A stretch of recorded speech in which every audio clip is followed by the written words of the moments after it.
दर्शन नमस्ते साथीहरू। तपाईँलाई मेरो युट्युब च्यानलमा स्वागत छ। म तपाईँलाई एउटा जानकारीमूलक भिडियो बनाउन गइरहेछु। तपाईँले मेरो भिडियो स्किप नगरेर लास्टसम्म हेरिदिनु होला भन्ने आशा गर्दछु र तपाईँलाई यो भिडियो हेरेर केही कुरा सिक्न पाउनुहुन्छ भन्ने कुरामा म आभारी हुनेछु।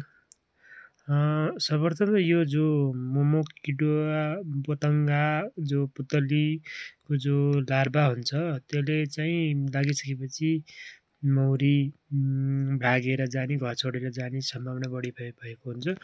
त्यसैले सबभन्दा पहिले यो मोमो किडा जो पतङ्गा हुन्छ त्यो पुतलीको त्यो जो लार्भा छ त्यो लाग्न नदिनका लागि तपाईँले सर्वप्रथम त के गर्नुपर्छ भनेपछि जो फ्रेम घर छ, आधुनिक घर छ भनेपछि त्यसलाई के गर्ने भनेपछि एक्स्ट्रा फ्रेमहरू नराख्ने हैन।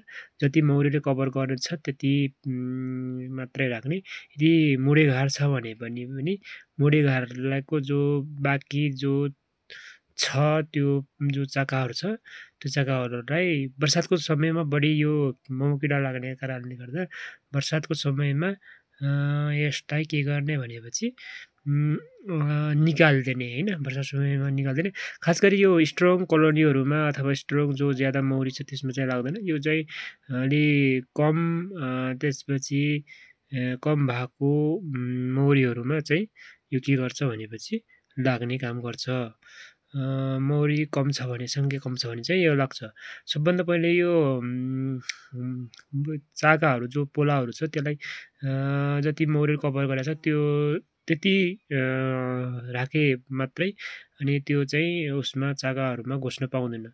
नत्र चाकाहरू यस्तो खाएर के गरिदिन्छ चाकाहरूलाई जाली गरेर चाकाहरू खाइदिन्छ अनि खाइसकेपछि मौरी भागेर जाने सम्भावना हुन्छ।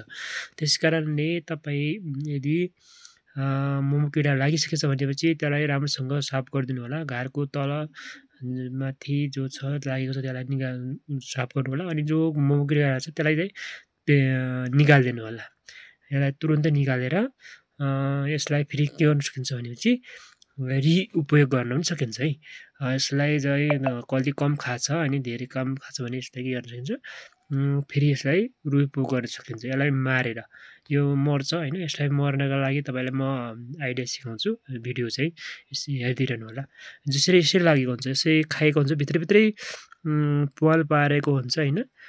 जाली हुन्छ यस्तो बनाएर यसले भित्रभित्रै खाइसकेको हुन्छ। त्यसको लागि तपाईँले के गर्नुहुन्छ भनेपछि एउटा पराल ल्याउनुहोस्। पराल लिएर यस्तै चाकाहरू जो खाएको चाका 4-5 चाकाहरू छ त्यसलाई परालमा हाल्नुहोस्। हालिसकेपछि तपाईँले के गर्नुहोस् भनेपछि त्यसको माथि पानी अनि यो जो चाकाहरू डुबाएर हैन पानी हाल्नुहोस्। पानी हालेर भरेर हैन त्यो चाकाहरूलाई दबाउनुहोस्, तलैतिर दबाउनुहोस्। करिब 3-4 घन्टा 4-5 घन्टा चाकाहरू त्यसमा पानीमा डुबाएपछि त्यो लार्भा जो पतङ्गा हुन्छ जो पुतलीको जो लार्भा हुन्छ हैन मोमो किरा भन्छ हैन त्यो चाहिँ के गर्छ पूर्ण रूपमा मर्छ।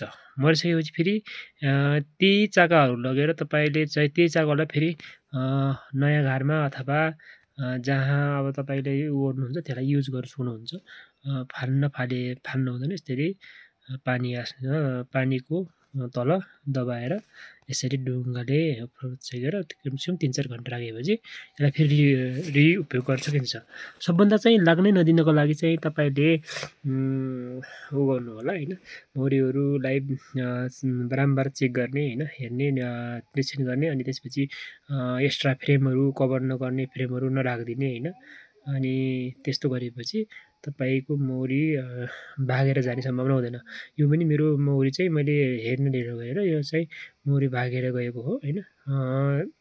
किरा लागेको रहेछ। यसरी मरिसकेपछि के गर्छ भने चाहिँ माथिल्लो सतहमा आएर बस्छ हैन। कोही भित्रै बसिसकेको हुन्छ। यो हेर्नुहोस् पूर्ण रूपमा मरिसकेको छ। यो माथि आएको छ हैन। यो मरेको छ। यसमा धेरै मोमो किरा त लागेको थिएन। त्यही पनि अलिअलि धेरै थिएन। त्यही पनि छोडेर मौरी चाहिँ भागिसकेको छ। यस्तो मौरी भागिहाल्छ हैन। त्यसको लागि तपाईँले उ गर्नु होला। हेर्नुहोस् यसरी मरेको छ। फ्रेमहरू एक्स्ट्रा फ्रेम चाहिँ बिल्कुलै नराख्नु होला। यदि तपाईँलाई यो भिडियो तपाईँलाई यदि जानकारीमूलक लागेको छ भनेपछि मेरो यस्तै भिडियोहरू हेर्नुको लागि मेरो युट्युब च्यानललाई लाइक सब्सक्राइब गर्नु सक्नुहुन्छ। हेर्नुहोस् यो किराहरू के गरेको छ करिब 3-4 घन्टापछि है पूर्ण रूपमा के गरेछ मरिसकेको छ। तपाईँ पनि यस्तै उपाय चाहिँ अपनाउन सक्नुहुनेछ। हेर्नुहोस् मरिसकेको छ पूर्ण रूपमा यसरी मर्छ। त्यो सबभन्दा पहिले के गर्नु होला राम्रोसँग चाहिँ घाँरोहरूलाई राम्रोसँग चाहिँ साफ गर्ने होइन पुरानो घाँरो छ भने साफ गर्नु होला। भन्दै अर्को भिडियो हुन्छु। हस्त नमस्ते।